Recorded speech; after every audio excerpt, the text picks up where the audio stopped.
भी कोई ना इनके काटे शीश नहीं दिल करुणा, दिल में दया कोई नहीं। और ये जग में साधक आवे हैं, संत कहे हैं इनको, और जो इनके दर्शन को भी जावे, क्योंकि दर्शन करना हुए जाएगा जो इनका चेला बन जाएगा, उनको फिर यह गुटी पे आ गए वह नरक में भेज देते हैं। एक बार स्वर्ग के राजा इंद्र, देवताओं के राजा इंद्र अपने ऐरावत हाथी पर बैठे हुए जा रहे थे। बड़े साजोबाज के साथ आगे आगे गंधर्व उनके सामने गाने गा रहे थे, अप्सराएं नाच रही थी, पीछे देवता आ रहे थे। अपने राजा के सम्मान में सभी अपने हिसाब से उनके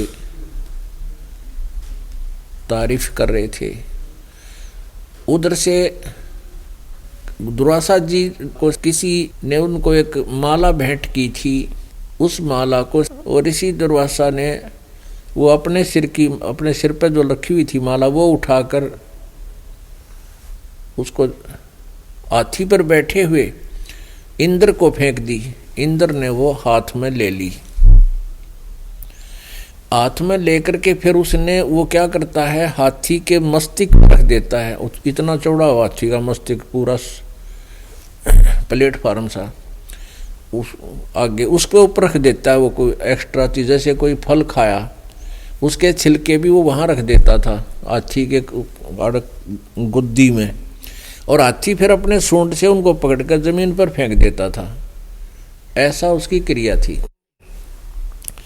तो उसने, इंद्र ने अपना वो माला जो उसने फेंकी, उसने वह ले ली, उठा के हाथी के उस गुद्दी पर रख दी, मस्तिष्क पर पीछे, और हाथी ने सूंड से वो पकड़ कर बाहर फेंक दी।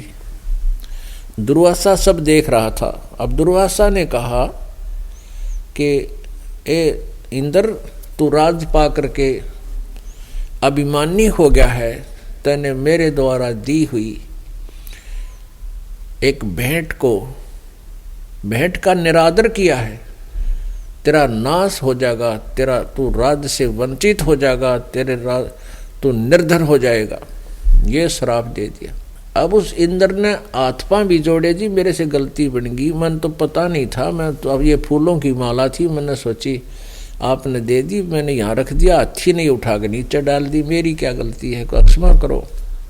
नहीं, हमने जो बोल दिया सो बोल दिया। अब कुछ दिनों के बाद इंद्र का राज भी छिना गया। जंगल में जाकर टाइम पास किया उसने, बाजिका छोड़ के राक्षसों ने उपाक्रमण कर दिया। अब इनको हम संत मान्या करते, सब डरा करते, भाई साधुवान नहीं बोलना चाहिए, ये क्या के शब्द बोल देंगे, ये नाश करने थे ये सारे। और ऋषि दुर्वासा जो श्री कृष्ण जी का गुरु भी था, आध्यात्मिक गुरु। अब एक बार दुर्वासा जी द्वारका की बनी में बैठ गया जाकर। बनी में, बनी होता है एक मिनी फॉरेस्ट, यानी पहले गांव के आसपास चारों तरफ बहुत ज़्यादा जंगल होते थे, वृक्ष होते थे। वो होते थे लगभग आधा किलोमीटर की चौड़ाई में, अराउंड द विलेज, पूरे गांव के चारों तरफ। तो उसमें, उस बनी में कई में 2-2 1-1 किलोमीटर तक लंबा भी हो जाता था वो बनी। उस वन में जाकर दुर्वासा जी ने डेरा ला लिया। और दुर्वासा जी के विषय में ये सुप्रसिद्ध था कि ये बहुत पहुंचा हुआ महात्मा है, सिद्ध पुरुष है और त्रिकालदर्शी है। लेकिन श्री कृष्ण जी की समर्थता को फाइनल मान के यादव लोग इतने अभिमानी हो गए थे कि वो श्री कृष्ण जी के अतिरिक्त कोई भी संत महात्मा भक्त आता उसका आदर नहीं करते थे, उसको ठीक से डील नहीं करते थे,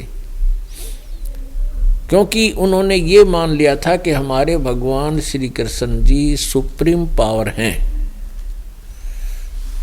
तो इसलिए जब उन बच्चों को पता चला, नगर निवासियों को पता चला कि दुर्वासा नाम के एक पहुंचे हुए सिद्ध पुरुष नगर के पास बैठे हैं, तो श्री कृष्ण जी के पुत्र प्रद्युम्न और कुछ एक उसी हम उम्र के 30-40 साल की उम्र हो रही थी उनकी, उसी की हम उम्र के कुछ व्यक्तियों ने एक फैसला किया, एक बकवाद सूझी।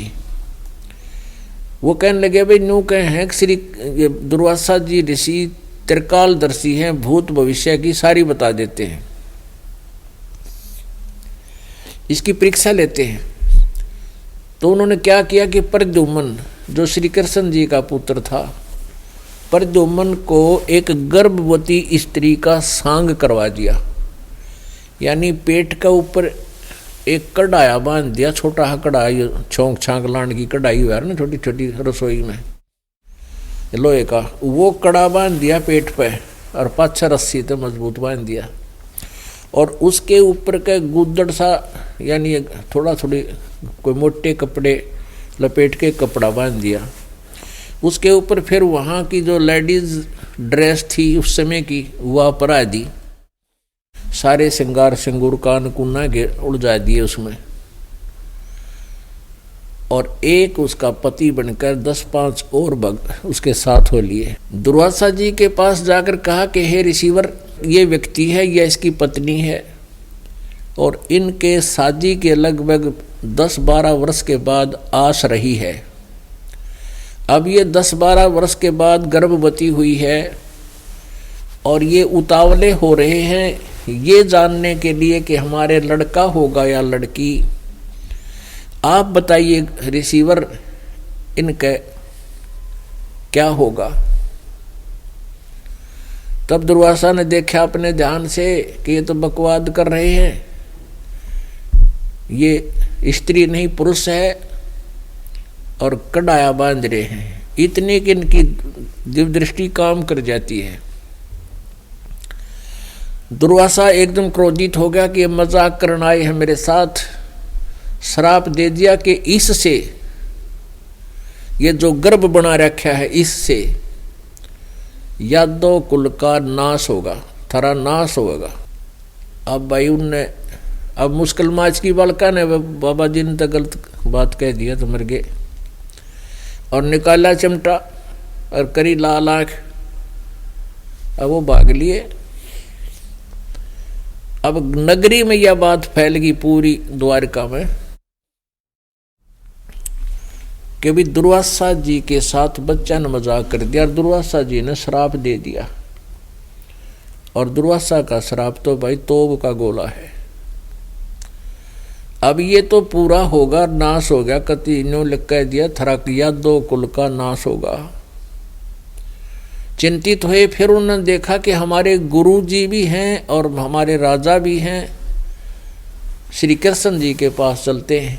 कुछ एक कहने लगे हमारे सिर पे भगवान श्री कृष्ण जी विराजमान हैं, हमने किसका डर है, क्यों चिंता करते हो।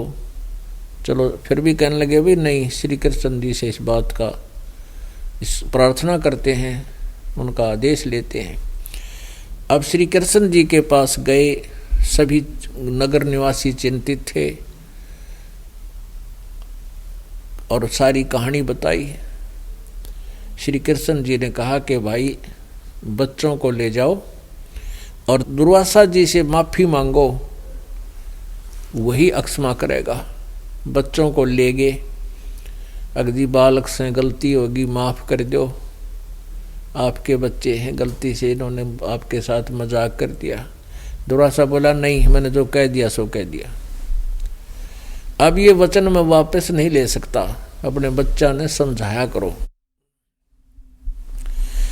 अब वो नगर निवासी फिर वापस आ गए, वह तो पक्का होगा, फाइनल हो गया। पूरे नगर में चूल्हा नहीं चढ़ा, चूल्हा नहीं जलाया किसी ने, अनहार बंद हो गया, किसी ने नहीं खाया कि नाश होगा। तो फिर श्री कृष्ण जी के पास गए, पे भगवान आप ही समाधान करो, आप तो सर्वशक्तिमान हो, आप जो चाहे सो कर सकते हो। अब श्री कृष्ण जी ने कहा, देखा कि तो वह घने चिंतित हो गए, श्री कृष्ण जी ने कहा भी ऐसा देखो, ध्यान मेरी बात सुनो, किस चीज से हमारा नाश होगा? इस कढ़ाई से जो पेट पर बांध रखा था, गर्भ का सांग कर रखा था, और उन कपड़ों से, उन कपड़ों को जलाकर उस राख को सभा करके जमुना में डाल दो,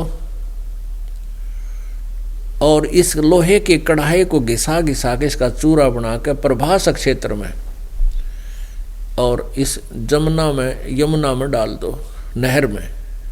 ना रहेगा बांस, ना बजेगी बंसुरी, ये कढ़ाई, ये गुदड़ गर्भ जो कपड़े नहीं रहेंगे तो फिर हमारा नाश कैसे होगा? सब बड़े खुश हुए कि वाह भगवान, आपने तो कमाल कर दिया, सही है, इसका समाधान बता दिया। तो क्या किया, वो कपड़े तो फूंक के गिर दिए यमुना में, प्रभास क्षेत्र में, और उस कढ़ाई को घिसाना था पत्थर पे। अब उस कढ़ाई को घिसावे, नंबर ला दिया भाई रोजाना के 20 आदमियों का कि तुम इसको बारी बारी घिसाओ, चूरा बना दो कति सारे के सारे का। तो उनके वो कड़े तो न्यारे तोड़ लिए, 2 कड़े पकड़न के होते हैं हैंडल टाइप, वो तो दे दिए अलग व्यक्ति आते हैं, भाई तुम कितने दिन में घिसा कर इसका चूरा बना कर जमुना में डालना, ये तुम्हारी ड्यूटी है। और कुछ 50-100 जो उनने अपनी सेवा लगा ली डेली, 10-10 मिनट 10 घंटे वो ऐसे घिसावे, वो पूरा कढ़ाया घिसा के, छोटी सी वह कढ़ाई थी, वो घिसा के और चूरा बना के यमुना में डाल दिया, नहर में। उधर से एक कड़ा भी घिसा कर डाल दिया, लेकिन एक कड़ा किसी आलसी के हाथ में आ रहा था, उसने कुछ घिसाया कुछ ना घिसाया और फेंक दिया जमुना में, होगी ड्यूटी पूरी। अब वो घिसाने से चारों तरफ से चमक गया था वो कड़ा। एक मछली ने कोई खाद्य पदार्थ जान के वो कड़ा खा लिया, और बाकी जो चूरा गिरा था यमुना में, यमुना दरिया में, उसका पठेरा जाम गया। ये सरकंडे हुआ ना, सरकंडे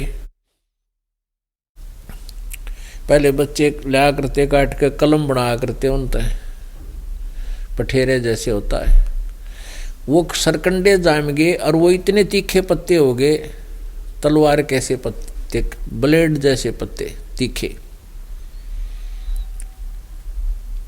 उधर से वो मछली पकड़ ली एक शिकारी ने, एक मछियारा था, वो शिकारी मांसाहारी था, तो उसने वो जाल डाला, मछली आ गई, मछली काटी तो उसमें से वो चमकीली वस्तु निकली। उसने सोचा ये क्या चीज है, चांदी है या सोना, ये क्या चक्कर है, मैं दिखाता हूँ, लोहा है।